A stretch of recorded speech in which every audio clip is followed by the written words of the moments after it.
ஜெபம் பண்ணுவோம். கிருபை நிறைந்த நல்ல ஆண்டவரே, மறுபடியுமா இந்த ராத்திரி வேளையிலே இந்த வேதத்தை கற்றுக்கொள்ளும்படியாய் இது எங்களை கூடி வர செய்த தயவுக்காக உமக்கு நாங்கள் நன்றி செலுத்துகிறோம். தொடர்ந்து கர்த்தர் எங்களுக்கு கற்றுத்தர வேண்டும் என்று உன்னை விரும்பி இருக்கிற காரியங்களை கற்றுத்தரும்படியாய் இந்த சமூகத்தில் எங்களை ஒப்புக் கொடுக்கிறோம். பரிசுத்தாவின் எங்களுக்கு உதவி செய்வீராக. பயபக்தியோடு இந்த வேதத்தை கற்றுக்கொள்ளத்தக்கதான கிருபைகளை கர்த்தர் எங்களுக்கு தருவீராக. இவரை நாங்கள் என்ன நோக்கத்தோடு கற்றுக்கொள்கிறோம் என்பதை நாங்கள் ஆண்டவரே புரிந்து கொள்ள எங்களுக்கு கிருபை தாரும். பரிசுத்தாவின் எங்களோடு கூட இருந்து எங்களை வழிநடத்தும். இயேசுவின் நாமத்தில் ஜெபிக்கிறோம் பிதாவே. ஆமென். ஆண்டவராய் இயேசு கிறிஸ்துவின் நாமத்தினாலே இந்த ஆன்லைன் பைபிள் ஸ்டடியில வந்திருக்கிறோம் உங்கள் அனைவரையும் அன்போடு கூட நான் வாழ்த்தி வரவேற்கிறேன். ரோமருடைய புஸ்தகத்தை நம்ம தொடர்ந்து படித்து வர ஆண்டவர் நமக்கு உதவி செய்து வருகிறார். ஒருவேளை ரோமர் என்பது பொதுவாகவே அது ஒரு கருகலான ஒரு புஸ்தகம் படிக்கிறதுக்கு. ஆனா அதை அந்தந்த காலங்களிலே தேவன் அதற்கேற்ற வெளிச்சங்களை கொடுத்ததன் விளைவாக சரித்திரத்திலே நிறைய மாற்றங்கள் அதன் மூலமாக ஏற்பட்டிருக்கிறது. ரோம புஸ்தகத்தை விளங்கி கொண்டதினாலே அல்லது ரோம புஸ்தகத்தின் அடிப்படையாக கிடைக்கப்பெற்ற வெளிச்சத்தினாலே அநேக சரித்திர மாற்றங்கள் ஏற்பட்டிருக்கிறது. ஆண்டவர் எப்பவுமே தம்முடைய பிள்ளைகள் தம்முடைய வேதத்தின் மேல் பிரியமுள்ளவர்களாக இருக்க வேண்டும். அதை குறித்த நல்ல தெளிவான அறிவும் வெளிச்சமும் உடையவர்களாக இருக்க வேண்டும் என்று விரும்புகிறார்.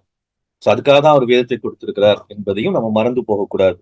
இந்த பைபிள் ஸ்டடியில ஒருவேளை சிரத்தை எடுத்து கலந்து கொள்கிற உங்கள் அனைவரையும் நான் பாராட்டுகிறேன், வாழ்த்துகிறேன்.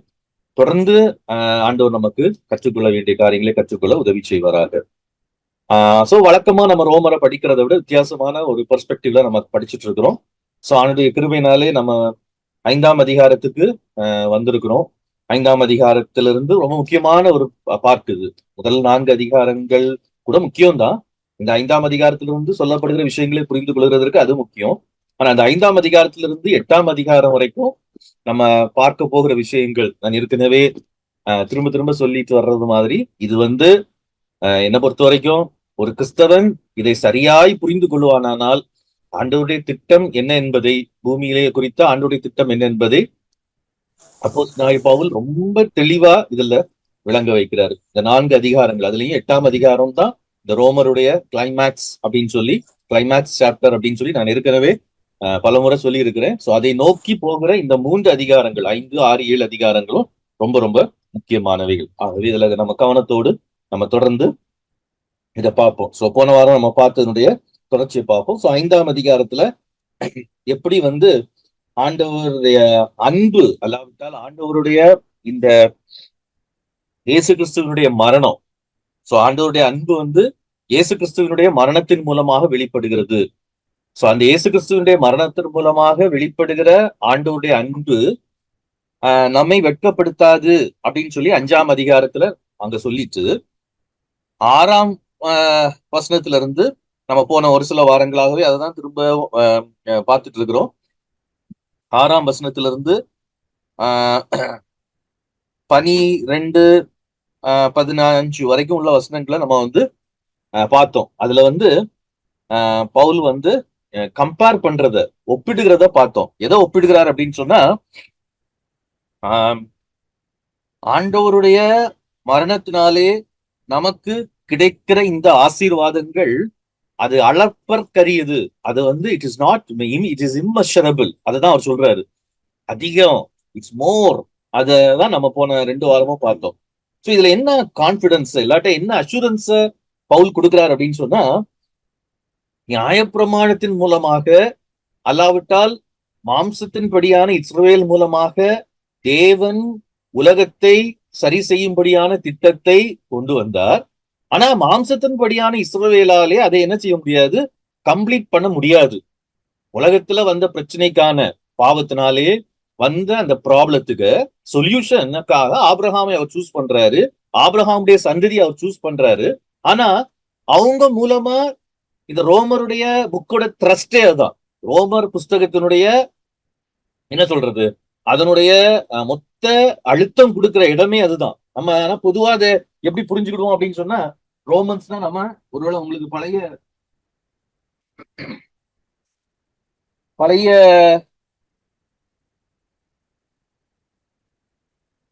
பழைய கண்ணோட்டத்துல இதை படிக்கும் போது நம்ம எப்படி பார்ப்போம் அப்படின்னு சொன்னா பொதுவா நான் திரும்ப திரும்ப இதை சொல்றதுனால ஆஹ் ஆஹ் அது அது நம்ம அதிகமா புரிந்து கொள்றதுக்கு உதவியா இருக்கும் அப்படின்றதுனால திரும்ப திரும்ப நான் சொல்லிட்டே இருக்கிறேன். ரோமரை பழைய கண்ணோட்டத்துல நம்ம படிக்கும் போது நம்ம ரோமன்ஸ் எப்படி பார்ப்போம் அப்படின்னா, சின், பாவம், பாவத்தினால நம்ம மேல ஆண்டவருடைய கோபம், அந்த கோபத்திலிருந்து நம்மள அந்த கோபத்தை இயேசு கிறிஸ்து சிலுவையில என்ன பண்ணதுனால, நமக்கு பதிலாக அந்த கோபத்தை அவர் சகித்ததுனால நமக்கு ரட்சிப்பு கிடைக்குது அப்படின்றத நம்ம பொதுவா ரோமன்ஸ படிக்கிறது. சோ இதை வச்சுதான் இன்னைக்கு, இதை அடிப்படையா வச்சுதான் இதை ஆக்சுவலா என்ன தியாலஜிஸ்லயும் அப்புறம் இந்த ரோமன்ஸை டீச் பண்ற இடங்கள்லயும் என்ன சொல்லுவாங்க அப்படின்னு சொன்னா, இத ரோமன்ஸ் ரோடு அப்படின்னு சொல்லுவாங்க. அதாவது Romans road for salvation. Paul இதை அடிப்படையா வச்சுதான் most of the salvation messages எல்லாமே. ஏன்னா பைபிள்ல இருக்கிற புதிய ஏற்பாட்டு புஸ்தகங்கள்ல இவ்வளவு விரிவா விவரமா இருக்கிற ஒரு டீச்சிங் வேற எந்த புக்லயும் கிடையாது. இப்ப கொரிந்தியன்ஸ் எடுத்துக்கிட்டீங்கன்னா அங்க ஸ்பெசிபிக் ப்ராப்ளம்ஸ் அட்ரஸ் பண்ணுவாரு. எபிசியன்ஸ்ல பாத்தீங்கன்னா சர்ச்சை பத்தி அதிகமா சொல்லுவாரு. கலாத்தியர்ல அகைன் நியாயப்பிரமாணம். சோ கலாத்தியர்ல இது சம்பந்தமான மேட்டர் கொஞ்சம் வரும். பட் இப்படி ஒவ்வொரு விஷயத்தை பத்தி இருக்கு. பட் ரோமன்ஸ்ல தான் இந்த ரோமன்ஸ்ல அப்போ பவுல் எழுந்த இந்த ரோமருக்கு எழுதின நிருபத்துலதான் எது அதிகமா இருக்குது அப்படின்னு சொன்னா, இந்த கிறிஸ்டியன் அடிப்படையான உபதேசங்கள் அல்லது டீச்சிங்ஸ் இருக்குது. சோ அதனால இன்னைக்கு முழு உலகத்திலே மேக்சிமம் கிறிஸ்டியானிட்டியிலே அடிப்படையாக ஆழமாக பதிந்து விட்ட ஒரு விஷயம் என்ன அப்படின்னு சொன்னா, ரட்சிப்பு அப்படின்றது இது இந்த ரோமன்ஸ் ரோடு மூலமா தான் சால்வேஷன். சோ அந்த ரோமன்ஸ் ரோடு என்னது, இந்த ரோமன்ஸ் ரோடு அடிக்கடி சொல்லுவாங்க. அந்த டேர்ம் உங்களுக்கு புதுசா இருக்கலாம். பட் இது பொதுவா இந்த பைபிள் ஸ்டடிஸ் குரூப்ஸ்லயும் சரி, தியாலஜிக்கல் சர்க்கிள்ஸ்லயும் சரி இதை சொல்லுவாங்க. அவங்கள பொறுத்து அந்த பெர்ஸ்பெக்டிவ்ல இதெல்லாம் நம்ம ஏற்கனவே எவ்வளவு ரோமன்ஸ் ரோடுன்ற பேர்ல நம்ம படிச்சிருக்க மாட்டோம். பட் பொதுவா ரோமன்ஸ் நம்ம படிக்கும் போது இந்த ஆஸ்பெக்ட்ல தான் படிப்போம். சோ முதல் 3 அதிகாரங்கள்ல பாவத்துக்கு பத்தி சொல்றாரு. அதுக்கு பிறகு அதுல ஆண்டவருடைய கோபம் எப்படி வெளிப்படுதுன்னு சொல்றாரு. அதுல கிறிஸ்து நம்மளை மீட்கிறதுக்காக எப்படி பண்றாரு, கடைசியா சால்வேஷன் நம்ம எப்படி பெற்றுக்கொள்றோம்ன்றதுதான் இந்த ரோமன்ஸ் நமக்கு கற்று தருகிறது அப்படின்னு சொல்லி நம்ம படிச்சுட்டு இருந்திருக்கிறோம். ஆனா இப்ப நம்ம பவுலோட அன்னைக்கு இருந்த செகண்ட் டெம்பிள் யூத அந்த கண்ணோட்டத்துல, செகண்ட் டெம்பிள் ஜூயிஷ் பெர்ஸ்பெக்டிவ்ல பார்க்கும்போது நமக்கு நம்ம இப்ப படிச்சுட்டு இருக்கிற மாதிரி நம்ம இதை எப்படி பார்க்கிறோம் அப்படின்னு சொன்னா, ரோமன்ஸ் முதலாவது எழுதப்பட்டது நம்ம சால்வேஷனை எப்படி அட்டைன் பண்றது அப்படின்றதே கிடையாது. சோ ரோமன்ஸ் எழுதப்பட்டதனுடைய நோக்கமே எதுக்காக அப்படின்னு சொன்னா, அவங்களுக்கு எப்படியாவது ரோமாபுரியில் உள்ள அல்லது ரோம் நகரில் உள்ள விசுவாசிகளுக்கு எதை புரிய வைக்கணும் அப்படின்னு சொன்னா, காட்ஸ் பிளான் அல்லது காட்ஸ் ஃபெய்த்ஃபுல்னஸ். அதுதான் நம்ம திரும்ப திரும்ப பார்த்துட்டு இருக்கோம். இந்த அடிப்படையை நம்ம மறந்துடவே கூடாது. டு ஹிஸ் பிளான் த்ரூ யார் மூலமா? ஆபிரகாம் மூலமா அவர் நம்முடைய திட்டத்தை, அந்த திட்டம் என்னன்றதை நம்ம பார்த்துட்டோம். அது உலகத்தை அழிக்கிறது இல்ல, இல்லைன்னா உலகத்துல இருந்து ஒரு கூட்டத்தை கொண்டு போறதும் இல்ல, அது அந்த உலகத்தை ரினியூ பண்றதும் அவருடைய திட்டம். அந்த திட்டத்துக்காக ஆபிரகாம் மூலமா அதை செய்யணும் அப்படின்றதுக்காக அவர் ஏற்படுத்தின அந்த திட்டத்துல இயேசு கிறிஸ்து மூலமாய் உண்மை உள்ளவராய் இருந்திருக்கிறார். இதான் பவுல் எம்பசைஸ் பண்றாரு. எதுக்காக இதை அவங்களுக்கு சொல்ல போறாரு? ரோமாபுரியில உள்ள விசுவாசிகளுக்கு எதுக்கு இதை சொல்ல போறாரு, எதுக்கு இந்த ஆஸ்பெக்ட்ல அவர் பிரசன்ட் பண்றாரு அப்படின்னு சொன்னா, அதுக்கு காரணம் அவங்கள இவருக்கு ரொம்ப நல்லா புரிஞ்சுக்க வேண்டிய ஒரு விஷயம். இதுதான் அடிப்படை. ஒருவேளை இதை நான் முன்னாடியே சொல்லியிருந்தாலும் இன்னைக்கு நான் சொல்றேன், இதை தெளிவா புரிஞ்சுக்கோங்க. அப்பதான் நம்ம படிக்கிற எல்லா காரியங்களும் கரெக்டா இருக்கும். இல்லாட்டி நம்ம ஏதோ வசனத்தை எங்கேயும் எடுத்து எதுக்கோ பொறுத்துறது மாதிரி ஆகி போயிடும். சோ ஜூஸுக்கும் ஜென்டைல்ஸுக்கும் ஜூஸ் சொல்றாங்க, ஏன்னா அவங்களுடைய கொஸ்டினே அதுதான். ஏன் இந்த ரோடு அல்லது ரோமன்ஸை பொறுத்த வரைக்கும் பவுல் ஏன் இந்த ரோடு மூலமா டிராவல் பண்றாரு அப்படின்னு சொன்னா, பிகாஸ் செகண்ட் டெம்பிள் ஜுடாயிசத்துல உள்ள ஜூஸோட கொஸ்டின் என்ன அப்படின்னு சொன்னா, கடவுள் எப்படியோ ஆபிரகாம் மூலமா ஆபிரகாம் கொடுத்த வாக்குத்தத்தத்தை எப்படி அவர் நிறைவேற்ற போகிறார், அதான் கொஸ்டின். செகண்ட் டெம்பிள் ஜூஸ் இருந்த கொஸ்டின் அதுதான். அதுக்காக தான் அவங்க காத்துட்டு இருக்கிறாங்க. சோ அவங்களுக்கு போய் நீ பாவின்னு சொல்ல வேண்டியதோ, உனக்கு இயேசு கிறிஸ்துன்ற ஒரு நபர் தேவைன்றதோ கிடையாது. அவங்களுக்கு சொல்ல வேண்டியது என்ன அப்படின்னா, ஆதாமுடைய நீ பாவத்தை ஆபிரகாம் மூலமா நான் சரி பண்ணுவாருன்னு எதிர்பார்த்துட்டு இருக்கிறாங்க. இல்லாவிட்டா தாங்கள் மூலமா ஆபிரகாமுடைய சந்ததியாக தங்கள் மூலமா அதை சரி செய்வார் அப்படின்னு சொல்லி எதிர்பார்த்துட்டு இருக்கிறாங்க. அவங்களுக்கு எப்படி இயேசு கிறிஸ்து மூலமாய் அந்த திட்டத்தை தேவன் நிறைவேற்றுகிறதுலே உண்மையுள்ளவராய் இருந்து விட்டார் என்பதையும், அந்த உண்மையுள்ளவராய் அவர் இருந்ததுனால ஜென்டைல்ஸ இயேசு கிறிஸ்து மூலமா அது என்ன பண்ணிட்டாரு, இன்க்ளூட் பண்ணிட்டாரு அப்படின்றதும் தான் எதுல அந்த திட்டத்துல. இப்போ யார் மட்டும் கிடையாது, ஜூஸ் மட்டும் கிடையாது, ஆபிரகாம் கொடுக்கப்பட்ட வாக்கு திட்டமே அதுதான். சோ அந்த உலகத்தை ரெஸ்டோர் பண்ற, உலகத்தை சீரமைக்கிற அந்த திட்டத்துல ஜென்டைல்ஸை இன்க்ளூட் பண்ணிட்டாரு அப்படின்றத எஸ்டாப்ளிஷ் பண்றதுக்கு, அதை உறுதிப்படுத்துறதுக்கு, அதை நிலைப்படுத்துறதுக்காக தான் இந்த ரோமன்ஸே அவர் எழுதுறாரு. சோ ஒருவேளை நம்ம இந்த முதல் 3-4 சாப்டர்ஸ் கவர் பண்றதுக்கு முன்னாடி நான் இதை சொல்லியிருந்தேன்னா ரொம்ப உங்களுக்கு புரிஞ்சுக்கிறதுக்கு வாய்ப்பு இல்லை. ஆனா நான் இப்ப தெளிவா திரும்பவும் அழுத்தம் திருத்தமா சொல்றேன். சோ பால் ரோமன்ஸை எழுதுற நோக்கம் ரட்சிப்பை எப்படி அடைகிறதுன்றது கிடையாது. இது நம்ம 16, 17, 18ஆம் நூற்றாண்டுகளுக்கு அப்புறம், எஸ்பெஷலி 19ஆம் நூற்றாண்டுக்கு அப்புறம் நமக்கு ரட்சிப்பு பரலோகத்துக்கு போறது, going to heaven after we die. So அதுக்கு எப்படி போறதுக்கு அப்படின்றத எக்ஸ்பிளைன் பண்றதுக்காக அவர் எழுதல. சோ எழுதுற நோக்கம் தேவன் தம்முடைய திட்டத்துக்கு உண்மையுள்ளவராக இருந்திருக்கிறார். God has been faithful to himself.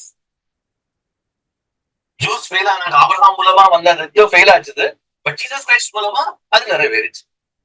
So இந்த பேசிக்க, இந்த அடிப்படைய இங்க ஒரு நாளும் மறக்க கூடாதுன்னு சொல்லி நான் விரும்புகிறேன். சோ இந்த ரோமன்ஸ் ஆண்டவர் சித்தமானால் ஒரு இன்னைக்கு நம்முடைய கிறிஸ்தவ உலகத்துல இது இன்னும் இந்த வியூ இன்னும் ரொம்ப பரவாயில்ல. நான் வேர்ல்டு வைடா சொல்றேன்.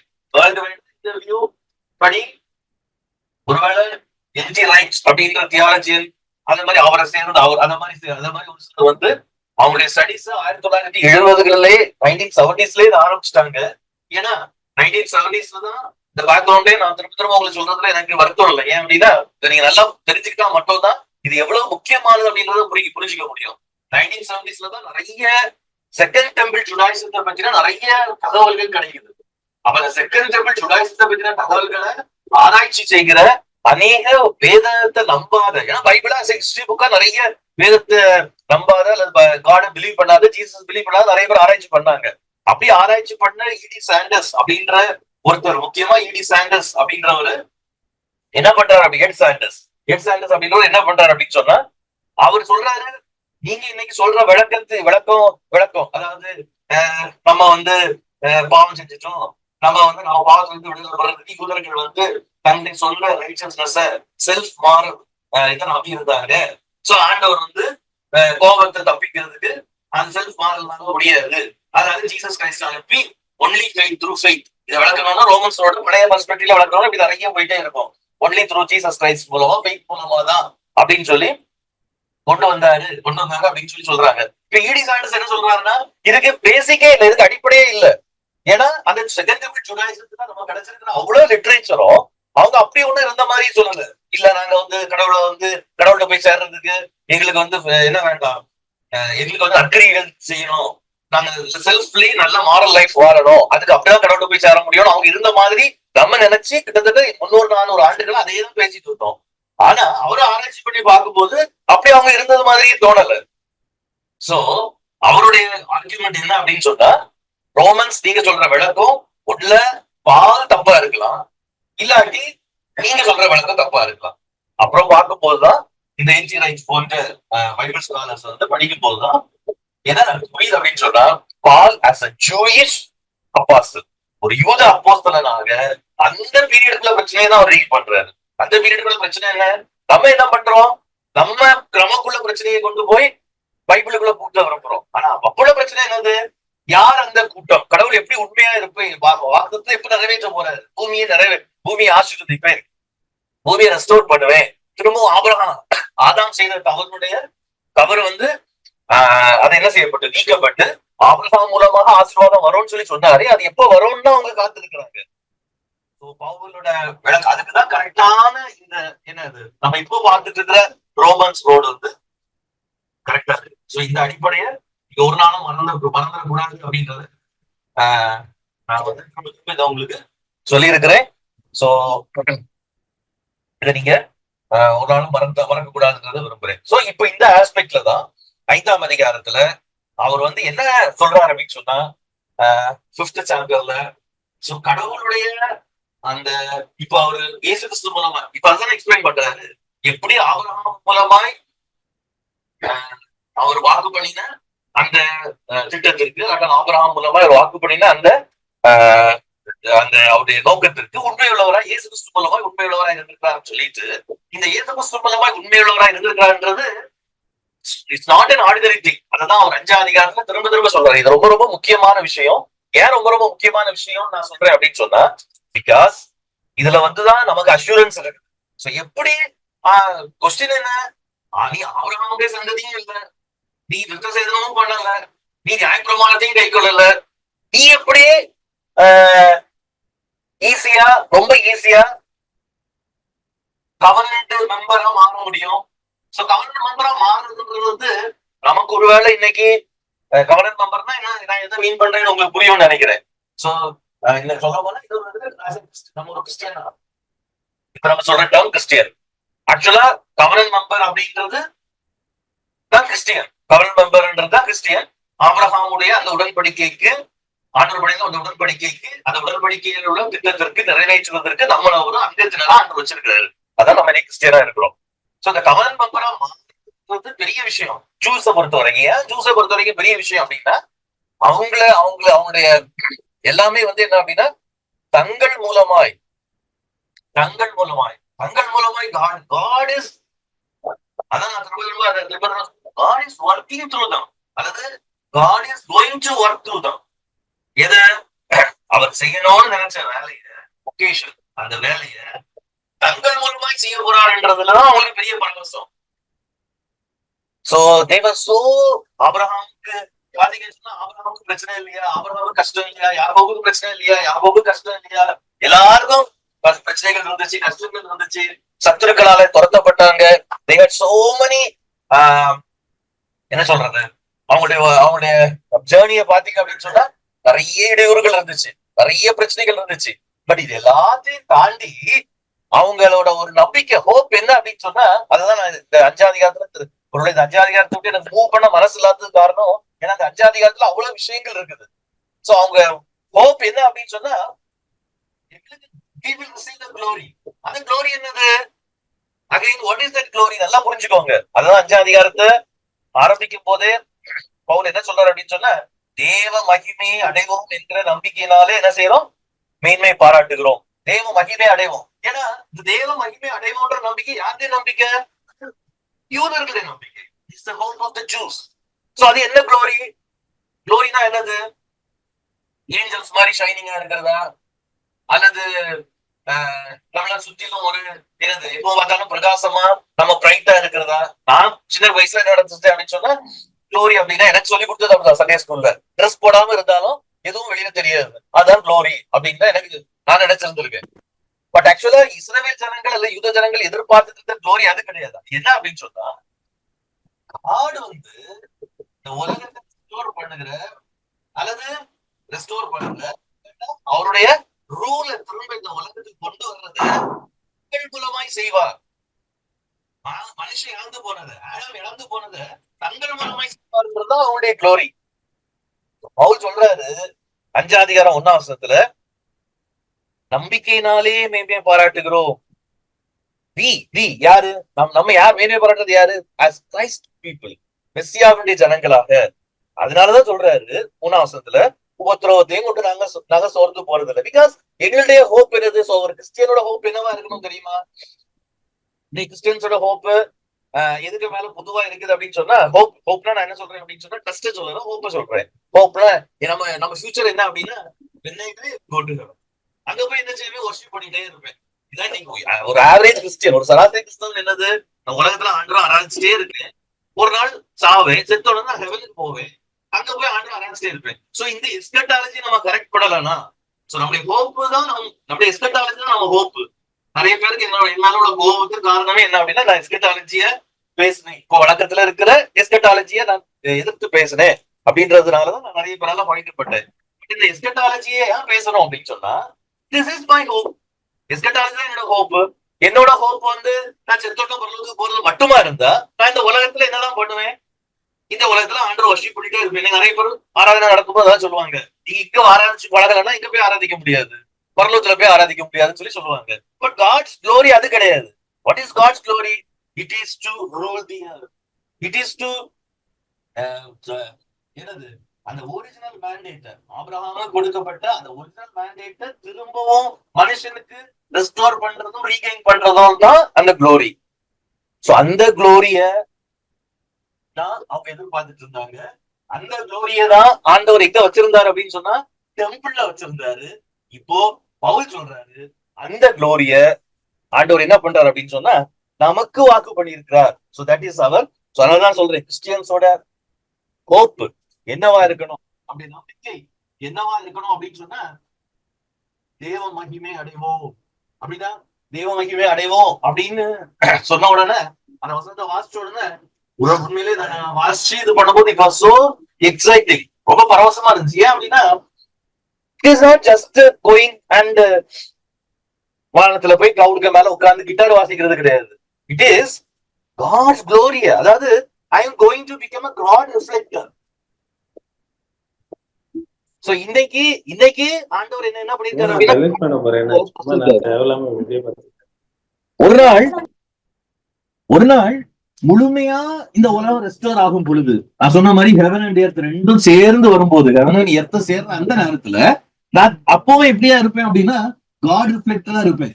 சோ இதுதான் ஒரு கிறிஸ்தவனுடைய நம்பிக்கை. சோ நம்ம மரண அடக்கங்கள் ஆராதனைகள் எல்லாம் இன்னைக்கு பொறுப்பான நமக்கு இந்த உண்மையே நம்ம சொல்றது இல்லை. ஏதோ அந்த மண்ணை அள்ளி போடும் பொழுது மட்டும் நம்ம என்ன சொல்றோம் அப்படின்னா உயிர்த்தெழுதலே நம்பிக்கைக்காக நாங்க புதைக்கிறோம் அப்படின்னு சொல்லி. பட் ஆக்சுவலா நம்முடைய ஹோப்பே என்ன அப்படின்னு சொன்னா அவர் ஹோப் நம்ம இங்க வாழுவோம்.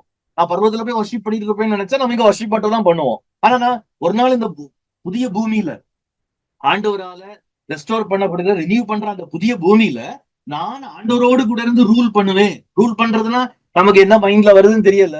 இந்த ரூல் பண்றதுனா ரொம்ப ஒண்ணும் நம்ம யோசிக்க வேண்டாம். இன்னைக்கு ஒரு ரூலர் என்ன பண்ணுவானோ அதையெல்லாம் நான் இந்த உலகத்துல உட்கார்ந்து பண்ணிட்டு இருப்பேன். அது எப்படி எது எப்படின்லாம் நம்மளால இமேஜின் பண்ண முடியாத அளவுக்கு இருக்கும். ஆண்டவர் என்னெல்லாம் புதுசா நமக்காக வச்சிருக்காருன்னு சொல்லி தெரியாது. அதனாலதான் பைபிள்ல வாசிக்கிறோம் இல்லையா, அவர்கள் அன்பு கூறுவர்களுக்கு ஆயுதம் பண்ணப்பட்டவைகளை கண்கள் கண்டதும் காணவும் இல்லை, காதுகள் கேட்கவும் இல்லை, ஆனாலும் தேவன் தம்முடைய ஆவினாலே அவைகளை நம்ம வெளிப்படுத்தும். சோ நமக்குன்னு அவர் ப்ரிப்பேர் பண்ணி வச்சிருக்கிறத இந்த முழு மகிமையோடு கூட நம்ம வெளிப்படுகிற கிறிஸ்துவின் அந்த நாளுக்கு அப்புறம், 2ஆம் வருகைக்கு அப்புறம், அல்லாட்டா முழு உலகமும் ரெஸ்டோர் பண்ணப்படுகிற அந்த நிலையில என்னெல்லாம் ஆண்டவர் நமக்காக வச்சிருக்கிறார் அப்படின்றத நமக்கு இன்னும் இமேஜின் பண்ணவே முடியாது. But one thing is sure, we are going to reflect God's glory. தேவனை மகிமையை நம்ம வெளிப்படுத்த போறோம். தேவனுடைய மகிமையை நம்ம பிரதிபலிக்க போகிறோம். சோ இன்னைக்கு இருக்கிற மாதிரியே தான் நான் இருப்பேன்.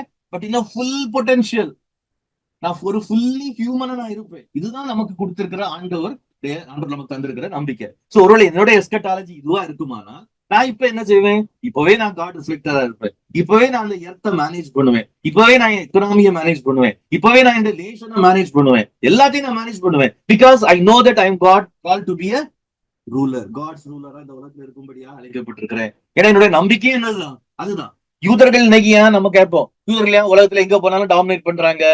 நீங்க அடிக்கடி இந்த யூடியூப்ல வீடியோஸ் வரதெல்லாம் அடிக்கடி பாத்தீங்கன்னா உங்களுக்கு தெரியும். அடிக்கடி என்ன பண்ணுவாங்க அப்படின்னு சொன்னா, எப்படி எல்லா கண்ட்ரீஸ்லயும் ஜூஸோட டாமினேஷன் இருக்குன்னு போட்டு காமிப்பாங்க.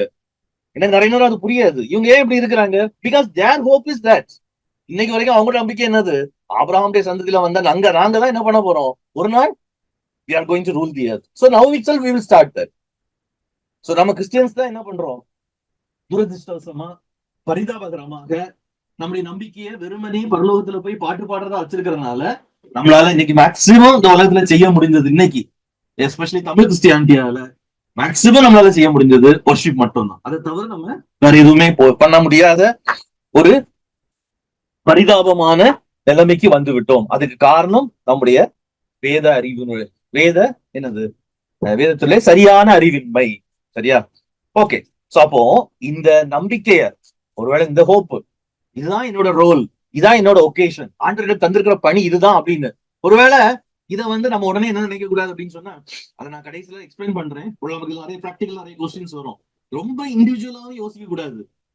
இதை வந்து we should as a church, அதுதான் ரொம்ப முக்கியமான ஒன்று. as a church, ஒரு சபையாக, ஒரு குரூப்பாக, சபைன்னு சொல்லும் போது as a குரூப், லோக்கலா இருக்கலாம், அது ஒரு நேஷனல் லெவல்ல இருக்கலாம், அது வந்து என்னவா இருக்கலாம், ஒரு ரீஜனல் லெவல்ல இருக்கலாம். சோ சபையை பொறுத்த வரைக்கும் அதனாலதான் எபேசியர்ல பவுல் சபை பத்தி சொல்லும் போது சொல்லுவாரு, தாமதை கரைத்திரை பிள்ளை முதலானவைகள் ஒன்றும் இல்லாதபடிக்கு தமக்கு முன்பதாக மகிமையுள்ள திருச்சபையாக நிறுத்தும்படியாக, மகிமையுள்ள சபையாக நிறுத்தும்படியாக தம்மை அதற்கு காட் கேவ். எதுக்காக தானே ஒப்பு கொடுத்தாரு? சபையை குளோரியஸா அப்படின்னு சொன்ன உடனே நான் நினைப்பேன் அப்படின்னா, அது ரொம்ப எப்ப பார்த்தாலும் சபை வந்து ஷைன் பண்ணிட்டே இருக்கும். Shining is not glorious. யோவான் சொல்றாரு, எருசலேம் ஆகிய பரிசுத்த நகரம் பர்வத்திலிருந்து என்னது இறங்கி வர கண்டேன். அது எப்படி இருந்துச்சு? அது மகிமையினால நிரம்பி இருந்த மகிமையான எருசலேம். சோ ஏன் அது குளோரியஸ் ஜெருசலம் நம்ம சொல்றோம்? பிகாஸ் இட் இஸ் நாட் ஆண்டவர் வந்து ஒரு சிட்டி அப்படின்றத விட அந்த சர்ச்சை வந்து he wants it to be glorious. அதாவது அதனுடைய ஒரிஜினல் பர்பஸ், அது ரோல் எப்ப சபை பிளே பண்ண ஆரம்பிக்குதோ அப்ப அது மகிமையானதாக இருக்கும். எப்படி சரித்திரத்துல பாத்தீங்க அப்படின்னு சொன்னா, whenever சர்ச் வந்து எப்பெல்லாம் வந்து இதுல இருந்துச்சோ அப்பெல்லாம் அது மகிமையாக இருந்துச்சு. ஒரு ஒரு வில்லியம் வில்பர்ஃபோர்ஸ் பிரிட்டிஷ் பார்லமெண்ட்ல பேசினதுனால அடிமைத்தனத்துல இருந்து விடுதலை கிடைச்சது. ஒரு வில்லியம் வில்பர்ஃபோர்ஸ் பிரிட்டிஷ் பார்லமெண்ட்ல பேசினதுனால இந்தியால என்ன வந்துச்சு? மிஷனரிஸால வந்த விதைகள், அந்த ரெவல்யூஷன் வந்துச்சு. சோ நம்ம நினைக்கிற மாதிரி இதுதான் மகிமை. These are the glorious deeds that God wants to do. தேவன் செய்ய விரும்புகிற இன்னைக்கு இந்த உலகத்துல தேவன் நம்ம மூலமா செய்ய விரும்புகிற மகிமையான காரியங்கள் இவைகள் தான். சரி, இப்போ ரொம்ப இந்த அதுலயே நம்ம நிக்கிறோம். அதனால அடுத்தது நம்ம மூவ் ஆன் பண்ணிடுவோம். சோ இப்ப அடுத்த பகுதியில நம்ம என்ன பாக்குறோம் அப்படின்னு சொன்னா, நம்ம போன பேசேஜ்ல பார்த்தது தொடர்ந்து உள்ள பேசேஜை பார்ப்போம். 5ஆம் அதிகாரம் 14ஆம் வசனத்துல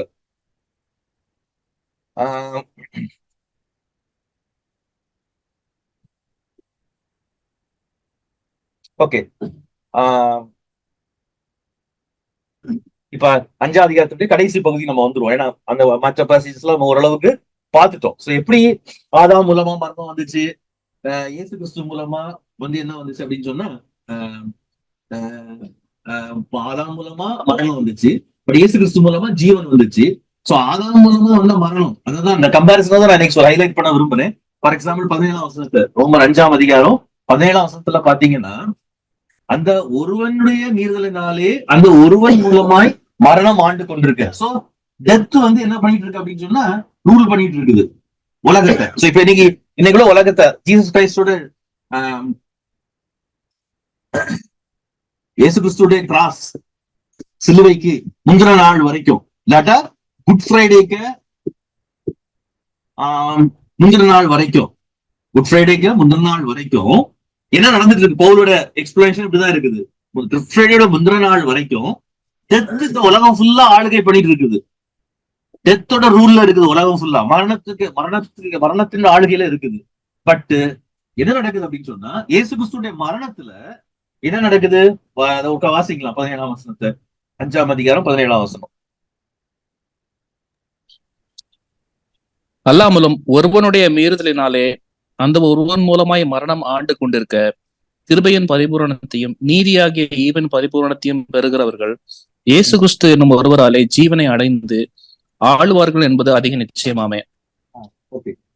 அந்த டே வரைக்கும் என்னது? டெத் ஆளுகை பண்ணிட்டு இருக்கு, மரணம் ஆளுகை பண்ணிட்டு இருந்துச்சு.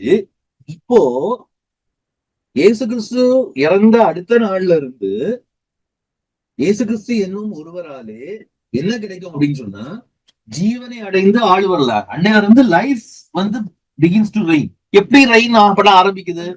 இது என்னைக்கு ஆரம்பிக்குது அப்படின்னு சொன்னா, ஈஸ்டர் அன்னைக்கு ஆரம்பிக்குது. நல்லா புரிஞ்சுக்கணும். திரும்பவும் நான் சொல்றேன், இந்த இந்த டேர்ம்ஸ் நம்ம வந்து நம்ம மைண்ட்ல வந்து நிறைய நம்ம ரீலேர்ன் பண்ண வேண்டி இருக்கு, திரும்ப கற்றுக்கொள்ள வேண்டி இருக்குது. என்ன அப்படின்னா, நம்மளை பொறுத்த வரைக்கும் லைஃப்னா உடனே எங்க போகும் அப்படின்னா கோயிங் டு ஹெவன். டெத்னா நம்மளை பொறுத்த வரைக்கும் என்னது? Going to hell. ஏன்னா நமக்கு அப்படியே தான் சொல்லப்பட்டிருக்குது. சோ ரோமன்ஸை படிக்கும் பொழுது நம்ம மைண்ட்ல பிக்ஸ் பண்ண விஷயம் என்ன அப்படின்னா, டெத்னா என்னது கோயிங் டு ஹெல், லைஃப்னா என்னது கோயிங் டு ஹெவன். ஆனா ஜூயிஷ் டேர்ம்ஸ்ல டெத் அப்படின்னு சொன்னா, நான் ஏற்கனவே சொல்லியிருக்கிறேன், ஆண்டவர் உபாகமத்துடைய கடைசியில சொல்றாரு, வரும்பொழுது கிளம்பி போகும்போது சொல்ற, கிளம்பி நியாயப்பிரமாணத்தை கொடுத்து முடிச்சு சொல்லிட்டாரு. என்ன சொல்றாரு, உங்களுக்கு முன்னாடி நான் என்ன வைக்கிறேன், டெத்தையும் லைஃபையும் வைக்கிறேன். இதுல மீனிங் என்னன்னு சொல்லுங்க. உங்களுக்கு முன்னாடி டெத்தையும் வைக்கிறேன், லைஃபையும் வைக்கிறேன்னா என்ன அர்த்தம்? நீங்க எனக்கு நியாயப்பிரமாணத்தை கை கொண்டீங்கன்னா சாகவே மாட்டீங்கன்னு சொல்றாரா? இல்ல. நியாயப்பிரமாணத்தை கை கொண்டீங்கன்னா நீங்க என்னன்னைக்கும் வாழ்வீங்கன்னு சொல்றாரா? இல்ல. இது எதை சொல்றாரு அப்படின்னு சொன்னா, நல்லா புரிஞ்சுக்க வேண்டிய விஷயம், இந்த டெத் அண்ட் லைஃப யாருக்கு முன்னாடி வைக்கிறார் அப்படின்னு சொன்னா, நியாயப்பிரமாணத்தை கொடுத்த, தங்களுக்கு வாக்குத்தத்தம் பண்ணப்பட்ட தேசத்தை சுதந்திரிக்க போகிற அந்த இஸ்ரேல் அப்படிங்கிற நேஷனுக்கு சொல்றாரு. அர்த்தம் என்ன? அதுக்கு மீனிங் என்னது? நீ கீழ்ப்படிஞ்சினா யுவர் நேஷன் வில் லிவ், நீ கீழ்ப்படியலனா யூ வில் டை. டெத்னா அவங்கள பொறுத்த வரைக்கும் அது என்னது? திரும்ப யாராவது சொல்லுங்க, டெத்னா என்னது அவங்கள பொறுத்த வரைக்கும்?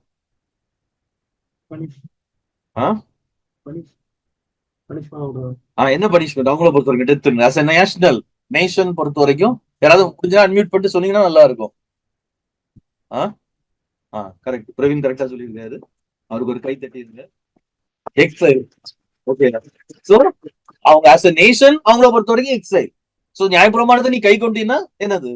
சோ பவுல் என்ன சொல்றாரு அப்படின்னு சொன்னா, இது யூதர்களுக்கு, நான் போன வாரமே இதை சொன்னேன், இதை நம்ம நல்லா புரிஞ்சுக்கணும். இஸ்ரேலுக்கு யாரா இருக்குது அப்படின்னு சொன்னா, ஒரு என்னதா, இஸ்ரேல் நம்ம எல்லாருக்கும் ஒரு ரெப்ரசன்டேட்டிவ். அப்போ டெத்ன்றது இட் இஸ் எக்ஸைல். அப்போ வாக்கு பண்ணப்பட்ட அந்த தேசத்துல இருந்து வெளியேற்றப்படுகிறது. சோ இயேசு கிறிஸ்து, சோ பவுல் எப்படி இயேசு கிறிஸ்துடைய மரணத்தை பாக்குறாரு அப்படின்னு சொன்னா, முந்த நாள் வரைக்கும் எக்ஸைல்ல இருக்கிறாங்க. ஆனா ஈஸ்டர் அன்னைக்கு மார்னிங், குட் ஃப்ரைடே முடிஞ்சு ஈஸ்டர் அன்னைக்கு மார்னிங் அங்கே மகதலேனே மரியாள் அவரை அங்க பார்க்கும் பொழுது, that was a new beginning. அங்க புது பிகினிங் ஆரம்பிக்குது. அந்த பிகினிங் என்னது? Restoration from exile. Restoration from exile.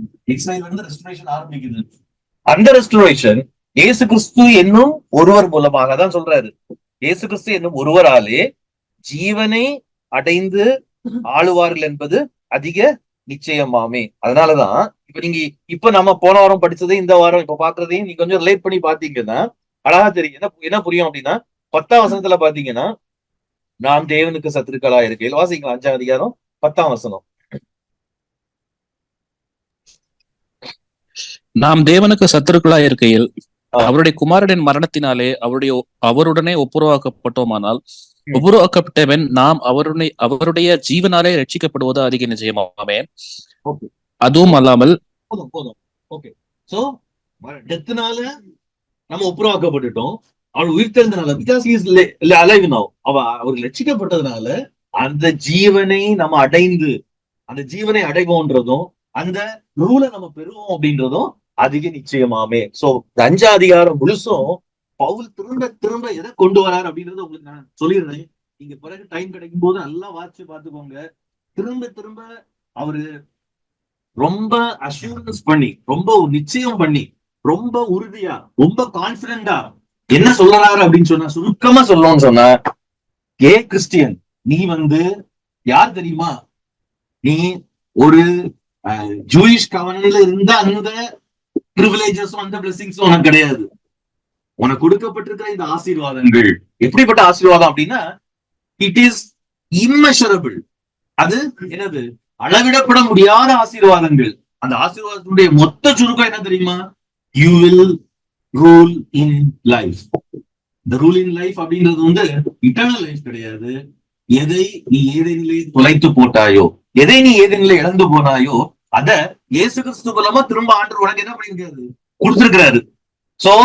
So இப்போ நம்முடைய எஸ்கட்டாலஜி எதை நோக்கி போகுது அப்படின்னு சொன்னா, அதை திரும்ப ரெஸ்டோர் பண்றதுலயும் அதை திரும்ப ரீகெயின் பண்றதை நோக்கிதான் போகுது. சோ அதுல நீ நிச்சயமா இருக்கலாம். ஏன் நிச்சயமா இருக்கலாம்? ஏன்னா இயேசு கிறிஸ்து மரிச்சிட்டு இதெல்லாம் உங்களுக்கு கிடைக்கும்னு சொல்லல. அவர் உயிரோடு எழும்பி நமக்கு சொன்னதுனால we are assured of that blessing. we are assured of that hope. அந்த நம்பிக்கைக்கு நமக்கு என்ன கொடுக்கப்பட்டிருக்கிறது? ஒரு உறுதி என்ன செய்யப்பட்டிருக்கிறது? கொடுக்கப்பட்டிருக்கிறது. அதே மாதிரி 18ஆம் வசனத்துல ஒரே மீறுதலினாலே தீர்ப்பு, ஜட்ஜ்மெண்ட் உண்டாச்சுது. தீர்ப்பு உண்டாச்சுது. என்ன தீர்ப்பு? கண்டம்னேஷனுக்கான தீர்ப்பு. சோ ஒருவேளை இதை நான் இப்ப எல்லாத்தையும் எக்ஸ்பிளைன் பண்ணா ரொம்ப டைம் போயிட்டே இருக்கும். அதனால நான் போகிறேன். கண்டம்னேஷன். சோ ஒண்ணு நம்ம நல்லா புரிஞ்சுக்கணும். என்ன அப்படின்னு சொன்னா, அதான் சொல்லியிருக்கு, எல்லா மனுஷனுக்கும் ஜீவனை அளிக்கும் நீதிக்கு ஏதுவான தீர்ப்பு உண்டாயிற்று. சோ அதனால் பாவம், மரணம் 21ஆம் வசனத்துக்கு நம்ம வந்துருவோம். ஏன்னா ஒவ்வொன்றா எக்ஸ்பிளைன் போனா டைம் ஆயிட்டே இருக்கும். 21ஆம் வசனம் 20-21 பார்ப்போம். ஏன்னா அடுத்த முக்கியமான விஷயம் தான். அதுக்கு பேசிக்க போட்டு வச்சுட்டேன்னா அடுத்த வாரம் 6ஆம் அதிகாரத்தை பாக்குறதுக்கு ஈஸியா இருக்கும். சோ 20-21 என்ன கொண்டு வராரு அப்படின்னு சொன்னா, 21ஆம் வசனத்துல பாவம் மரணத்துக்கு ஏதுவாக ஆண்டு கொண்டது போல கிருபையானது கர்த்தராகிய இயேசு கிறிஸ்துவின் மூலமாய் நீதியினாலே நித்திய ஜீவனுக்கு ஏதுவாக ஆண்டு கொண்டது. சோ 2 விஷயங்களை இங்க சொல்றாரு. நல்லா கவனிச்சுக்கோங்க. இந்த 19, 20, 21 வசனங்கள் நம்ம பார்க்கணும். ஏன்னா இது அடுத்த 6ஆவது அதிகாரத்துக்கு ரொம்ப அடிப்படையானது. இதை நம்ம நல்லா புரிஞ்சுக்கிட்டோம் அப்படின்னு சொன்னா அடுத்த 6ஆவது அதிகாரம் ரொம்ப எளிதா இருக்கும். ஏன்னா அது 6, 7 நம்ம படிச்சிட்டோம் அப்படின்னு சொன்னா 8ஆம் அதிகாரம் அதுதான் கடவுளுடைய மொத்த திட்டத்தினுடைய உச்ச நிலைய காமிக்கிறது அந்த 8ஆம் அதிகாரம். அதுக்குள்ள நம்ம போகும்பொழுது இந்த பேஸ் நமக்கு அதை ஈஸியா புரிஞ்சுக்கிறதுக்கு, எளிதா புரிஞ்சுக்கிறதுக்கு நமக்கு உதவி செய்யும். சோ வந்து 19ஆம் வசனத்துல சொல்றாரு, ஒரே மனுஷனுடைய கீழ்ப்படியாமினாலே அநேகர் பாவிகள் ஆக்கப்பட்டது போல. சோ ஒரு மனுஷனுடைய கீழ்ப்படியா, நமக்கு அது எக்ஸ்பிளனேஷன் தேவையில்லை. ஒருவருடைய கீழ்ப்படிதான் ஏற்கனவே சொல்லிட்டேன். இயேசு கிறிஸ்துடைய மரணத்தினுடைய நோக்கம் என்ன? யாரு ஆதாம் செஞ்சது, வாட் ஆபிரகாம் டிட், அத வந்து இவர் என்ன பண்றாரு அப்படின்னா அன்டூ பண்றாரு. நல்லா கவனிச்சுக்கோங்க. ஆபிரகாம் என்ன பண்ணா? டிஸ்ஓபே பண்ணணும். இவர் என்ன பண்றாரு? ஒபே பண்றாரு. கம்ப்ளீட்டா ஒபே பண்றாரு. சோ அது நமக்கு நல்லாவே தெரியும். சோ அப்படி பண்ணதுனால இப்போ ஆதாமுடைய டிஸ்ஒபீடியன்ஸ்னால 10ஆம் வசனத்துப்படி ஒரே மனுஷனுடைய கீழ்ப்படியாமையினாலே என்னது, நிறைய பேரு, ஆதாம் மட்டும் கிடையாது, எல்லாருமே எங்க போயிட்டாங்க? ஹமாஷியாக்குள்ள போயிட்டாங்க. அதான் சொல்லி இருக்கு, பாவிகள் ஆக்கப்பட்டது போல. ஹமாஷியா missing the mark, they lost the purpose. இப்போ அது நேர ஆப்போசிட் தான் இங்க வருது. அந்த ஒருத்தருடைய கீழ்ப்படினால, இயேசு கிறிஸ்து ஒருத்தர் கீழ்ப்படிஞ்சதுனால உச்சரிக்கு முதல் நாள் வரைக்கும் கிடையாது, எல்லாருமே அவுட் ஆஃப் பர்பஸ் தான் இருந்தாங்க. இன்க்ளூடிங் இஸ்ரேல் அவுட் ஆஃப் பர்பஸ்ல தான் இருக்கிறாங்க. ஈவன் அவங்களுக்கு தோரா இருக்கு எல்லாம் இருந்தாலும். ஆனா உயிர்த்தெழுதலுக்கு அப்புறம் இயேசு மரித்து உயிர்த்தெழுந்த அந்த நாள்ல தொடங்கி அவர் முழுமையா கீழ்ப்படிந்ததுனால இப்ப என்ன நடக்குது அப்படின்னு சொன்னா, அநேகர் எதுக்குள்ள கொண்டு வராங்க அப்படின்னு சொன்னா நீதிமான்கள் ஆக்கப்படுகிறார்கள். இந்த நீதிமான்கள் ஆக்கப்படுகிறது, திரும்ப திரும்ப நான் சொல்றேன், இட் இஸ் நாட் என்னது மாரலி பர்ஃபெக்ட் ஆகுறது கிடையாது. மாரலி பர்ஃபெக்டா நமக்குள்ள ஒண்ணும் வைக்கப்படுறதும் கிடையாது. அன்னைக்கு சுஷில் சொன்ன மாதிரி, ஜாப் சுஷில் சொன்னது மாதிரி, இன்னைக்கு நிறைய சர்ச்சஸ்ல வந்து இத தப்பா புரிஞ்சுக்கிட்டதுனால பாவரிக்கை ஜபம் தேவையில்லைன்னு சொல்றாங்க. என்ன சொல்றாங்க? நம்ம வந்து என்ன ஆயிட்டோம், ரைச்சியஸ் ஆயிட்டோம். இத வசனம் சொல்லுவாங்க, we have become righteous. Righteous தான் என்ன அர்த்தம்? நீதிமானா மாறிட்டோம். நீதிமானா என்னது? எந்த தப்பு இல்லாதவங்களா மாறிட்டோம். புரியதுக்கு வாரம் இயேசு கிறிஸ்து மூலமா நமக்கு எந்த தப்பு இல்லாதவங்களா நம்ம மாற்றப்பட்டுட்டோம். அந்த ஸ்டேட்டஸ்க்குள்ள நம்ம வந்துட்டோம். நீங்க இன்னைக்கு கிறிஸ்டியன் சர்ச்சஸ்ல அல்லது யூடியூப்ல மெசேஜஸ் கேட்டீங்கன்னா தெரியும். இந்த ஸ்டேட்டஸ்க்குள்ள வந்ததுக்கு அப்புறம் நம்ம போய் ஆண்டவரே என் பாவத்தை மணியும், அப்பா நான் பாவம் செஞ்சேன் மணியும் எல்லாம் கேட்கறதுலாம் என்னது, அது வந்து பயனட்டுது, அது தேவையில்லாததுன்னு சொல்லக்கூடிய சர்ச்சஸும் இருக்கிறாங்க. இங்க அந்த மீனிங்கே கிடையாது. இங்க என்ன மீனிங் அப்படின்னு சொன்னா, பர்பஸை இழந்து போனேன் இல்லையா, திரும்பவும் அவருடைய கீழ்ப்படிதல் மூலமாக நான் எங்க கொண்டு வரப்பட்டிருக்கிறேன்? பர்பஸ்ல கொண்டு வந்திருக்கிறேன். யாரு? இஸ்ரேலா இருக்கட்டும், ஜென்டைல்ஸா இருக்கட்டும், எஸ்பெஷலி இண்டிவிஜுவல்ஸ், யாரு இயேசுவை பின்பற்றுகிற இண்டிவிஜுவல்ஸ் அந்த பர்பஸ்களை கொண்டு வரப்படுகிறார்கள். அந்த கவர்னன்ட் மெம்பர்ஷிப்ல கொண்டு வரப்படுகிறார்கள். ரைச்சியஸ் அப்படின்னா கவர்னன்ட் மெம்பர்ஷிப்ல கொண்டு வரப்படுறாங்க அப்படின்றத சொல்லி முடிக்கிறார். நல்லா புரிஞ்சுக்கோங்க. சோ வந்து அந்த நாள்ல இருந்து ரைச்சியஸ்னஸ் அப்படின்றது இஸ்ரேலுக்கு மட்டும் உள்ளது கிடையாது. இஸ்ரேலே ரைச்சியஸ் இருக்க முடியல, அவங்க அந்த பர்பஸை ஃபுல்ஃபில் பண்ண முடியல. பட் இயேசு கிறிஸ்து கீழ்ப்படிந்ததுனால இந்த ரைச்சியஸ்னஸ்ல நம்ம கொண்டு வரப்படுகிறோம். அப்படின்னா நான் இன்னைக்கு பாவரிக்கை பண்ண நான் பர்பஸ் இன்னைக்கு நான் பர்பஸ்ல போய் இருக்கிறேன், காடோட பர்பஸ்ல இருக்கிறேன், காடோட கவர்னன்ட் பிளான்ல இருக்கிறேன். பட் என்ன பொறுத்த வரைக்கும் ஆண்டவர்கிட்ட நம்மில் பாவம் இல்லை என்போமானால் நம்மை நாமே என்ன பண்றோம், வஞ்சிக்கிறவர்களா இருப்போம், சத்தியம் நமக்குள்ள இராது. அதான் யோவான் சொல்றது. யாருக்கு சொல்றாரு? அந்த கவர்னன்ட் மெம்பர்ஷிப்ல வந்தவங்களுக்கு தான் சொல்றாரு. சோ இப்படிப்பட்ட உபதேசங்களையும் டீச்சிங்ஸையும் குறித்து நம்ம ரொம்ப எச்சரிக்கையா இருக்கணும். ஓகே, இப்போ அடுத்த கொஸ்டின் என்ன அப்படின்னு சொன்னா, இப்ப இயேசு கிறிஸ்து மூலமா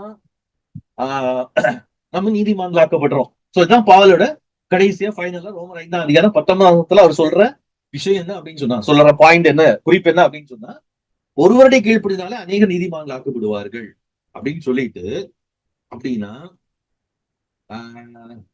what is the purpose of law? டோராவோட பர்பஸ் என்ன? இது யூஸ்வலா வரக்கூடியது தானே. யூதர்களுக்கு இந்த கொஸ்டின் கண்டிப்பா வந்தே ஆகும். அப்போ இயேசு கிறிஸ்து மூலமா தான் ஆண்டவர் என்ன பண்ணுவாரு, அவருடைய ஃபெய்த்ஃபுல்னஸ் நிரூபிப்பாராம். பின்ன எதுக்கு ஆபிரகாம், பின்ன எதுக்கு சர்க்கம்சிஷன், பின்ன எதுக்கு தோரா, பின்ன எதுக்கு இந்த 3000-4000 வருஷங்கள்? Why for this? என்னது தோரா கொடுக்கப்பட்டது கிட்டத்தட்ட பிசி 1500 வச்சுக்கோங்களா. இந்த 1500, 1600, 800, அது 2000, 2500 வருஷம் எதுக்கு? ஆண்டவர் பவுலுக்கு ஆர்கியூமெண்ட் கரெக்டா இருந்தா, அவருடைய ஆர்கியூமெண்ட் நான் சொன்னேன் இல்லையா, ரோமன்ஸ்ல அவர் என்ன சொல்ல விரும்புறாரு அப்படின்றத நான் சொன்னேன் இல்லையா, பவுலோட ஆர்கியூமெண்ட் கரெக்டா இருந்தா, தேவன் இயேசு கிறிஸ்து மூலமாக தான் என்ன பண்றாரு, அவருடைய திட்டத்தை என்ன செய்யறாரு, நிறைவேற்றுறாரு. அது சரியா இருந்துச்சுன்னு சொன்னா எதுக்கு லா, எதுக்கு தோரா? அதுக்கான ஆன்சர் தான் இந்த பவுல் கொடுக்கிறாரு. என்ன சொல்றாரு பாருங்க, வாசிக்கலான்னு.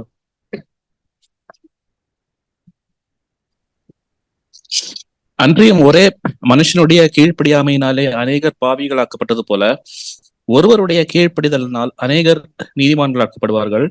மேலும் மீறுதல் பெருகும்படிக்கு நியாயப்பிரமாணம் வந்தது.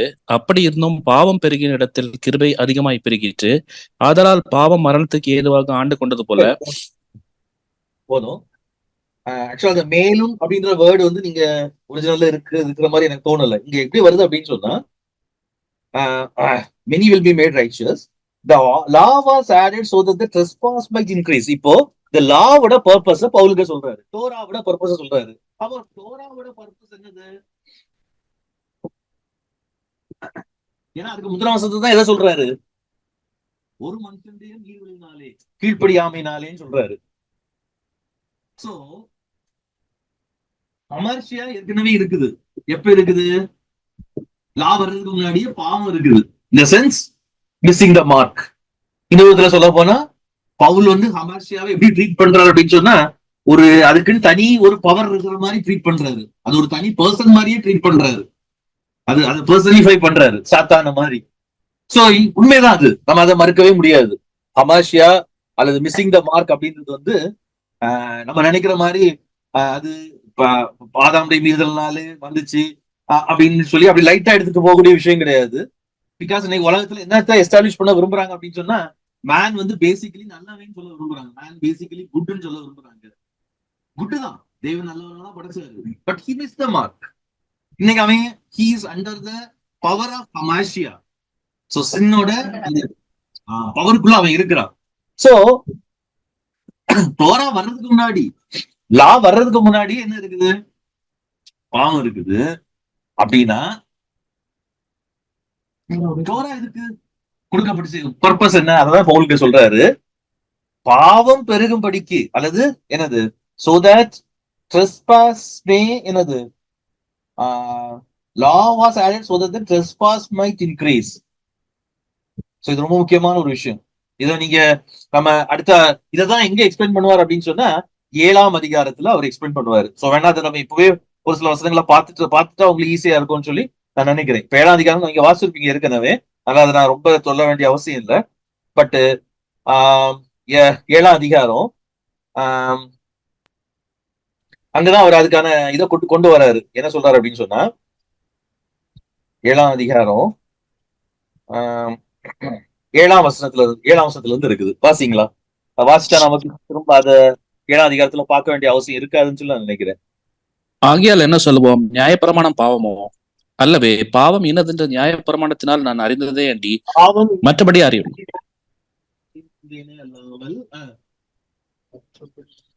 பாவம் இன்னதென்று நியாயப்பிரமாணத்தினால் நான் அறிந்தேனே அன்றி மற்றபடி அறியவில்லை. வாசிங்க. இச்சையா திருப்பாயாக என்று நியாயப்பிரமாணம் சொல்லாதிருந்தால் இச்சை பாவம் என்று நான் அறியாமல் இருப்பேனே. பாவமானது கற்பனையினால சமயம் பெற்று சகலவித இச்சைகளையும் என்னில் நடப்பித்தது. நியாயப்பிரமாணம் இல்லாவிட்டால் பாவம் செத்ததாயிருக்குமே. முன்னே நியாயப்பிரமாணம் இல்லாதவனாய் இருந்த போது நான் ஜீவனுள்ளவனாய் இருந்தேன். கற்பனை வந்தபோது பாவம் உயிர் கொண்டது, நான் மரித்தவனானேன். இப்படி இருக்க ஜீவனுக்கு ஏதுவான கற்பனையே எனக்கு மரணத்துக்கு ஏதுவாய் இருக்க கண்டேன். பாவமானது கற்பனையினாலே சமயம் பெற்று என்னை வஞ்சித்தது, அதனாலே என்னை கொன்றது. ஆகையால் நியாயப்பிரமாணம் பரிசுத்தம் உள்ளதுதான், கற்பனையும் பரிசுத்தமாயும் நீதியாயும் நன்மையாயும் இருக்கிறது. இப்படி இருக்க நன்மையானது எனக்கு மரணமாயிற்றோ? அப்படி இல்ல, பாவமே எனக்கு மரணமாயிற்று. பாவம் கற்பனையினாலே மிகுந்த பாவம் உள்ளதாக்கும்படிக்கு அது நன்மையா முக்கியம். மற்றது வேணா நம்ம ஏனாதிகாரம் வரும்போதே பார்க்கலாம். இப்ப நிறைய கொஸ்டின்ஸ் உங்களுக்கு வரும், பட் இருந்தாலும் அதை மட்டும் வாசிங்க. பாவம் கற்பனையினாலே மிகுந்த பாவம் உள்ளதாகும்படிக்கு இந்த பாவம்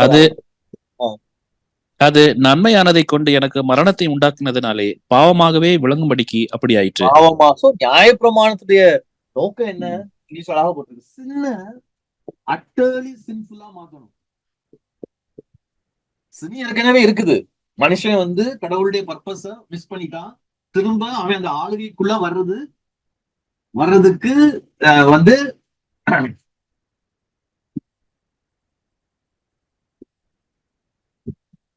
ஓகே. சோ கடவுளுடைய பர்பஸ அவன் மிஸ் பண்றான்.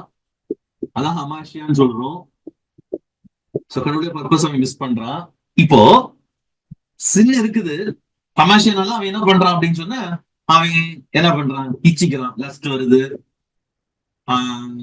கிரீட் வருது, இதெல்லாம் அவனுக்குள்ள இருந்துட்டுதான் இருக்குது. பட் எது வரைக்கும் பவுல் வந்து இப்ப இதை எங்க கொண்டு போறார் அப்படின்னு சொன்னா, நியாயப்பிரமாணம் சீனாய் மலையில நியாயப்பிரமாணம் கொடுக்கப்படுறதுக்கு முன்னாடி உள்ள காலத்துக்கு போறாரு. காயின் ஆபேல கொல்றான், ஆபிரகாம் போய் சொல்றான். அந்த அக்கௌண்ட பாத்தீங்க அப்படின்னு சொன்னா இது எல்லாமே எல்லா பாவங்களும் இருக்கதான் செய்யுது. யூதா வந்து தவறு செய்யறான், யாக்கோபு தவறு செய்யறான். சோ எல்லாமே எல்லாமே இருக்கதான் செய்யுது. But it was going on. அப்ப எதுக்கு இந்த டோரான்னு ஒண்ணு அவர் கொடுக்க போறாரு? நேரே அதுக்கப்புறம் ஜீசஸ் அனுப்பி இருக்கலாமே. God had a plan. என்ன பிளான் அப்படின்னு சொன்னா, இந்த நியாயப்பிரமாணம் நல்லது. அதுக்கு நியாயப்பிரமாணத்தை நம்ம கெட்டதுன்னு சொல்லக்கூடாது. இன்னைக்கு வரைக்கும் நியாயப்பிரமாணம் நல்லதுதான். நம்ம இன்னைக்கு வந்து நியாயப்பிரமாணத்தை வேண்டாம்னு சொல்றோம். 10 கமாண்ட்மெண்ட்ஸ் இன்னைக்கு வேண்டாம்னு சொல்றோம். அமெரிக்கால சொல்றாங்க ஸ்கூல்ஸ்ல, எல்லா ஸ்கூல்ஸ்லயும். ரீசெண்டா ஏதோ ஒரு அமெரிக்காவில் உள்ள ஏதோ ஒரு மாகாணத்துல ஆண்டுடைய கிருபினால் திரும்பவும் எக்ஸாக்ட் அந்த மாகாணம் ஞாபகம் வரல எனக்கு. அங்க வந்து கண்டிப்பா எல்லா ஸ்கூல்ஸ்லயும் 10 கமாண்ட்மெண்ட்ஸ் வைக்கணும்னு சொல்லி செனட்ல வந்து முடிவு பண்ணிருக்கிறதா பேப்பர்ல 2 நாளைக்கு முன்னாடி 3 நாளைக்கு முன்னாடி பப்ளிஷ் ஆச்சு. ஒரு காலத்துல அமெரிக்கால பாத்தீங்கன்னா எல்லா ஸ்கூல்ஸ்லயுமே 10 கமாண்ட்மெண்ட்ஸ் இருக்கும், எல்லா கிளாஸ் ரூம்ஸ்ல, எல்லா இடம். ஏன்னா நியாயப்பிரமாணம் நல்லது. நியாயப்பிரமாணத்தின் மூலமா தான் நான் நல்லது என்னன்னு தெரிஞ்சுக்க முடியும். நியாயப்பிரமாணத்தின் மூலமா தான் நான் நடக்க முடியும். அதான் எனக்கு வழிகாட்டி. ஆனா சின்ன்ற ஒண்ணு இருக்கிறதுனால, மிஸ்ஸிங் த மார்க்னு ஒண்ணு ஏற்கனவே எனக்குள்ள வந்ததுனால, அது எப்படி வந்துச்சுன்றது பெரிய கொஸ்டின். ஆதாம் டிசோபீடியன்ஸ் மூலமா வந்துச்சு. பட் அதுக்கு எப்படி இவ்வளவு பவர் கிடைச்சது அப்படின்றது இன்னொரு கொஸ்டின். பட் ஸ்டில் அது தேவன் மட்டும் தான் அறிவாரு. அது தோரா மூலமா நியாயப்பிரமாணம் வந்ததுக்கு அப்புறம் பவுல் இங்க சொல்றாரு, அதுக்கு உயிர் கிடைச்சது. அதுக்கு என்ன கிடைச்சது? It got more energy. அதனால என்ன நடந்துச்சு அப்படின்னு சொன்னா, sin became more sinful. sin became more sinful. இதுக்கான விளக்கத்தை நான் அந்த 7ஆம் அதிகாரம் வரும்போது சொல்றேன். sin became more sinful என்ன அப்படின்றத. பட் இப்போதைக்கு நம்ம 6ஆம் அதிகாரத்துக்கு 5ஆம் அதிகாரத்தின் கடைசி பகுதியை புரிஞ்சுக்கிறதுக்காக நம்ம ஞாபகம் வைக்க வேண்டியது என்ன அப்படின்னு சொன்னா, அப்ப நியாயப்பிரமாணம் எதுக்கு அவர் கொடுத்தாரு? மீறுதல் பெருகும்படிக்கு என்ன வந்துச்சு? நியாயப்பிரமாணம் வந்துச்சு. சோ நியாயப்பிரமாணம் வந்ததுனால, சொல்ல போனா நியாயப்பிரமாணம் வந்ததுனால, நான் சுருக்கமா சொல்றேன், இதுக்கான விளக்கங்களை நம்ம வரக்கூடிய வாரங்கள்ல பார்க்கலாம். சோ நியாயப்பிரமாணம் வந்ததுனால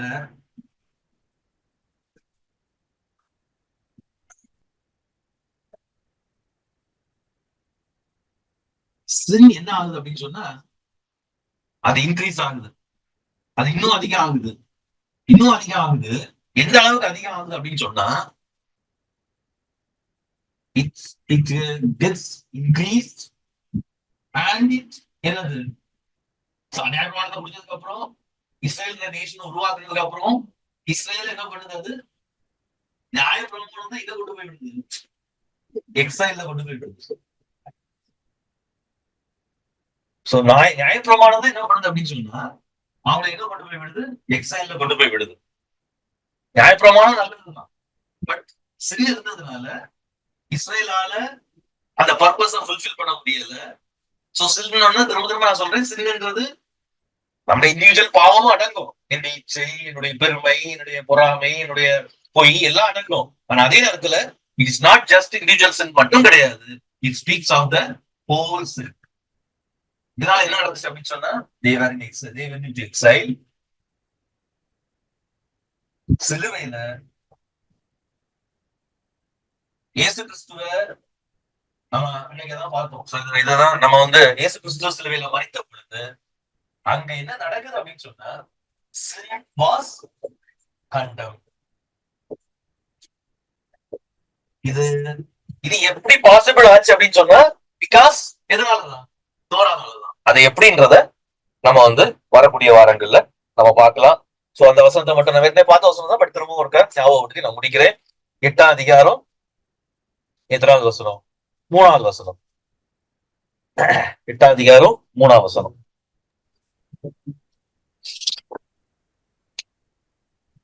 பாத்தீங்களா? அது எப்படி எனில், மாம்சத்தினாலே பலவீனமா இருந்த நியாயப்பிரமாணம் செய்யக்கூடாததை தேவனே செய்யும்படிக்கு தம்முடைய குமாரனை பாவ மாம்சத்தின் சாயலாகவும் பாவத்தை போக்கும் பலியாகவும் அனுப்பி மாம்சத்திலே பாவத்தை ஆக்கினைக்குள்ளாக தீர்த்தார். நல்லா கவனிச்சுக்கோங்க. குமாரனே என்ன செய்யல? சன்ன கட்டம் பண்ணல. இயேசு கிறிஸ்து அவர் தண்டிக்கல, சின்ன தண்டிச்சாரு. சிலுவையில என்ன நடக்குது அப்படின்னா, நம்ம என்ன அங்க சொல்லும் போது சொன்னேன், பாவத்துக்கு அங்க தண்டனை கிடைக்குது. எப்படி பாவத்துக்கு தண்டனை கிடைக்குது? ஏன்னா சிலுவையிலேயே என்னதான் இருக்குது அப்படின்னு சொன்னா இயேசு கிறிஸ்து தான் அங்க தொங்குறாரு. இயேசு கிறிஸ்து தான் சிலுவையில தொங்குறாரு. ஆனா அங்க என்ன தொங்கிட்டு இருக்கு அப்படின்னு சொன்னா the sin. எந்த சின்னு? பர்பஸ் விட்டு டிவியேட் ஆனதுக்கான பாவம். அதுலதான் எல்லாமே தொங்கிட்டு இருக்கு. ஹியூமன் பிரைடு அங்க தொங்கிட்டு இருக்குது. ஹியூமனோட இன்ஜஸ்டிஸுக்கு எதிரான என்னது? சைலன்ஸ் அங்க தொங்கிட்டு இருக்குது. Silence against injustice. பிலாத்து அதுதானே செய்யறான். சிலுவையில பார்த்தோம்னா அங்க என்னது? ஒரு இன்னசென்ட் அன்னைக்கு சிலுவையில குட் ஃப்ரைடே அன்னைக்கு சாயங்காலம் தொங்கிட்டு இருக்காரு அப்படின்னு சொன்னா எந்த பாவமே செய்யாதவர், நல்லவர், மிகுந்த உலகத்திலே வாழ்ந்த ஒரு பெர்ஃபெக்ட் மேன் எங்க தொங்கிட்டு இருக்காரு? குட் ஃப்ரைடே அன்னைக்கு சிலுவையில தொங்கிட்டு இருக்காரு. அது என்னது? அந்த சிலுவையில தொங்குறது என்னது? It is not just Jesus. அந்த தொங்குறது என்ன அப்படின்னு சொன்னா ரோமன்ஸோட என்னது? இம்பீரியலிசம் அங்க தொங்குது. அதான் கிராஸ்ன்றது என்ன தெரியுமா? கிராஸ்ன்றது ஆக்சுவலா என்ன அப்படின்னா சிலுவை எப்படி யார் கண்டுபிடிச்சான்றது கரெக்டா தெரியல. பட் ரோமன்ஸ் அதை எதுக்காக யூஸ் பண்ணாங்க அப்படின்னு சொன்னா யாராவது ஒருத்தர் ரோமன் எம்பையரை எதிர்த்து ரிவோல்ட் பண்ணாங்கன்னா அவங்களுக்கு கொடுக்குற தண்டனை தான் கிராஸ். அதான் சொல்றாங்க.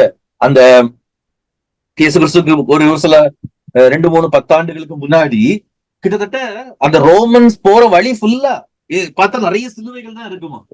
இந்த சிலுவையை பார்க்கும்போது ஒருத்தனுக்கு என்ன தோணணும்? தப்பி தவறியும் யாரை எதிர்த்து பேசிடக்கூடாது, சீசரை எதிர்த்து பேசிடக்கூடாது. பேசுனா ஒரு நிலைமை என்னது? இதுதான் அடக்குமுறை. அதுதான் சிலுவை. சிலுவையில தொங்குறது என்ன தெரியுமா? அடக்குமுறை.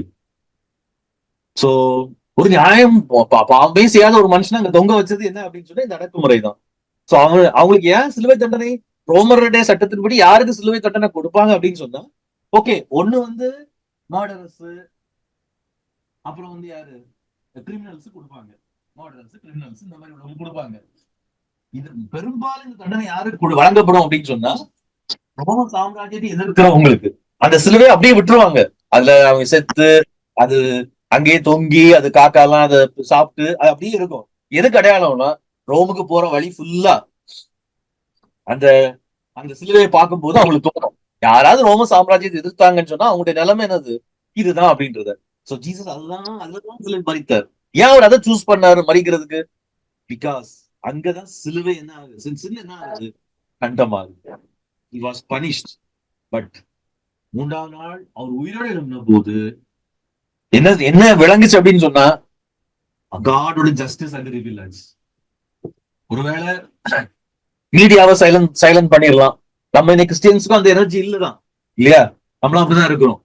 மீடியாவை சைலன்ஸ் பண்ணிடலாம், எல்லாத்தையும் அடக்கிடலாம்.